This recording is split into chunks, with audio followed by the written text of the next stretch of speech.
Two-time Super Bowl winner, quarterback of the Kansas City Chiefs, Patrick Mahomes, has started a real estate portfolio, and you can do the same.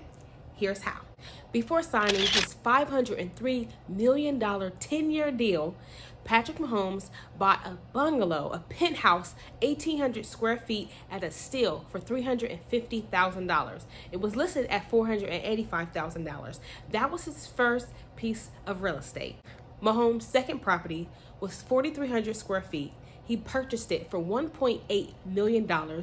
Him and his wife renovated the entire home and put it back on the market for $2.9 million. I mean, come on.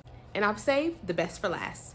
Staying true to his Texas roots, Mahomes purchased a mansion worth $3.3 million, where he spends most of his offseason. And now that home is estimated to be worth $5.5 million.